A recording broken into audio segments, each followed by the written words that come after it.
วัสดีครับขอต้อนรับเข้าสู่วิดีโอสื่อการสอนเรื่องการเปลี่ยนแปลงภาษาในชุดภาษามนุษย์ตอนที่ 4 การเปลี่ยนแปลงเสียงตอนที่ 2 ครับเราได้เห็นไปแล้วนะครับว่าการเปลี่ยนแปลงเสียงในภาษามนุษย์เนี่ยมีลักษณะที่เป็นระบบระเบียบนะครับวันนี้เราจะมาดูกันว่าการเปลี่ยนแปลงเสียงเนี่ยมีรูปแบบยังไงกันบ้างที่พบกันบ่อยๆก็คือการเปลี่ยนแปลงแบบการกลมกลืนเสียงการแผกแยกเสียงการสลับเสียงการแทรกเสียงการสูญเสียงและการติดเสียงครับ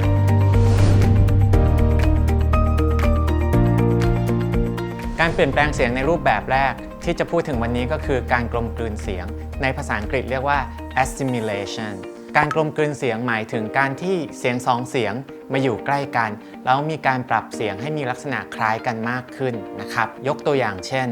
การเปลี่ยนเสียงเกอร์ที่อยู่หน้าเสียงเตอร์ในภาษาละตินไปเป็นเสียงเตอร์ในภาษาอิตาเลียนเช่นในคำว่านมภาษาละตินพูดว่าลักเต็มกลายมาเป็นลัตเต้ในภาษาอิตาเลียนคำว่า8ภาษาละตินพูดว่าออกตุมภาษาอิตาเลียนออกเสียงว่าออตโตคำว่าตรงในภาษาละตินพูดว่า directus ภาษาอิตาเลียนพูดว่า diritto คำว่าการกระทำภาษาละตินพูดว่า factum แต่ภาษาอิตาเลียนพูดว่า fatto เราจะเห็นว่าเสียง K ที่อยู่หน้าเสียง T ในคำว่านมคำว่า8คำว่าตรงคำว่าการกระทำในภาษาละตินล้วนแต่กลายไปเป็นเสียงเตอร์หน้าเสียง T ในภาษาอิตาเลียนทั้งสิ้นนะครับก็แสดงให้เห็นว่าเสียงเคอร์ซึ่งอยู่หน้าเสียงเตอร์ได้ทำตัวให้มีลักษณะคล้ายกับเสียงเตอร์มากขึ้นในภาษาอิตาเลียนครับ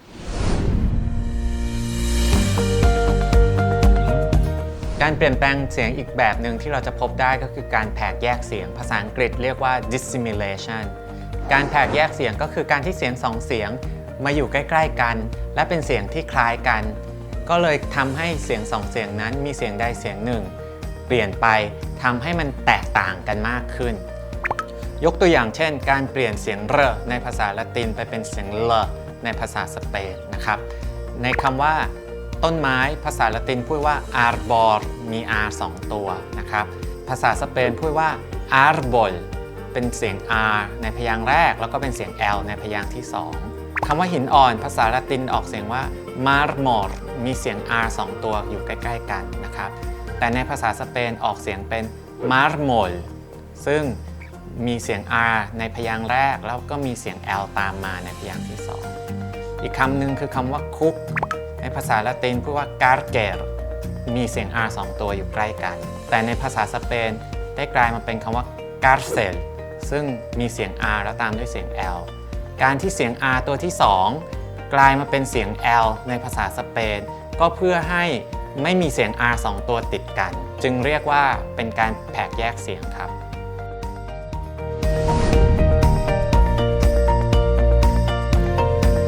การเปลี่ยนแปลงเสียงแบบที่3นะครับก็คือการสลับเสียงภาษาอังกฤษเรียกว่า metathesis การสลับเสียงเนี่ยก็คือการที่เสียงคู่หนึ่งมันสลับที่กันนะครับเช่นคำว่า iron ในภาษาอังกฤษที่แปลว่าเหล็กในอดีตเราจะออกเสียงว่า iron เสียง r อยู่ต้นพยางค์นะครับคล้ายๆกับในตัวสะกดที่เราเห็นอยู่ในปัจจุบันออกเสียงว่า iron อีกคำหนึ่งคือคำว่า askสมัยก่อนจะออกว่า ask แต่ปัจจุบันจะออกว่า ask จะเห็นว่าเสียง k และเสียง s สลับที่กันนะครับในอดีตออกเสียงเป็น ks แต่ในปัจจุบันจะออกเป็น sk อีกคำหนึ่งซึ่งมีลักษณะคล้ายๆกันก็คือคำว่า wasp ที่แปลว่าต่อนะครับในอดีตจะออกว่า wasp เป็น p แล้วก็ตามด้วย s แต่ในปัจจุบันจะออกเป็น s แล้วก็ตามด้วย p อันนี้ก็เป็นตัวอย่างของการสลับเสียงที่เกิดขึ้นในภาษาอังกฤษครับ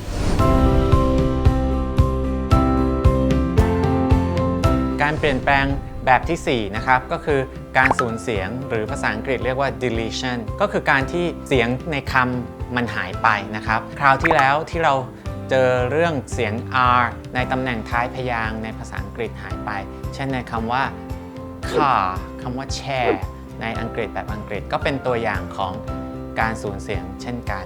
หรือเสียงรอเรือหรือเสียงลอลิงควบกล้ำหายไปในภาษาไทยเช่นในคำว่ากราบกลายเป็นกาบปรับกลายเป็นปรับ กล้วยกลายเป็นกล้วยในภาษาไทยก็เป็นตัวอย่างของการสูญเสียงเช่นกันครับ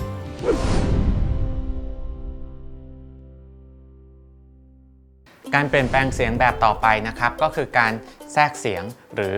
insertion ก็ความหมายก็ตรงตัวก็คือเสียงที่ไม่มีอยู่เราก็เพิ่มเข้าไปในคำนะครับยกตัวอย่างการแทรกเสียงสระระหว่างพยัญชนะในภาษาพระเวทไปเป็นภาษาบาลีในคำว่าเสน่ห์ภาษาพระเวทพูดว่า sneha แต่ภาษาบาลีพูดว่า sineha คำว่ากิเลสภาษาพระเวทพูดว่า klesha ภาษาบาลีพูดว่า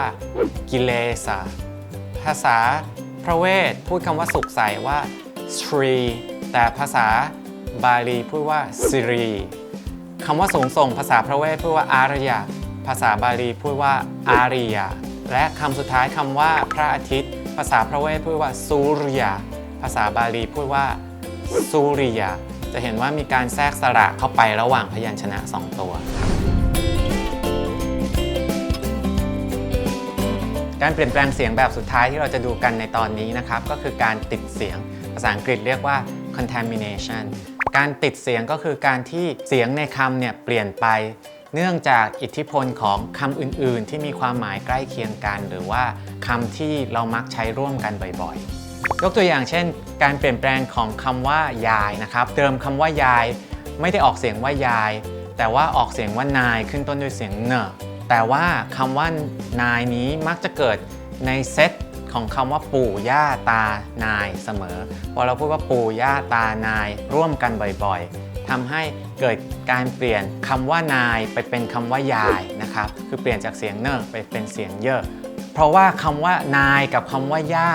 มีความหมายคล้ายกันก็คือเป็นแม่ของพ่อแม่เราเหมือนกันแล้วก็มักจะเกิดด้วยกันบ่อยๆนะครับคำว่านายก็เลยถูกเปลี่ยนไปเป็นคำว่ายายเนื่องจากอิทธิพลของคำว่าย่าครับในตอนนี้เราก็จะเห็นว่าเสียงในภาษาก็อาจจะเปลี่ยนแปลงไปได้ตามเสียงที่อยู่รอบข้างนะครับหรืออาจจะมีเรื่องความหมายเข้ามาเกี่ยวข้องทั้งหมดนี้ก็เพื่อจะแสดงให้เห็นว่าเสียงในภาษามนุษย์ก็เป็นสิ่งที่เปลี่ยนแปลงได้อยู่ตลอดเวลาเช่นกันครับ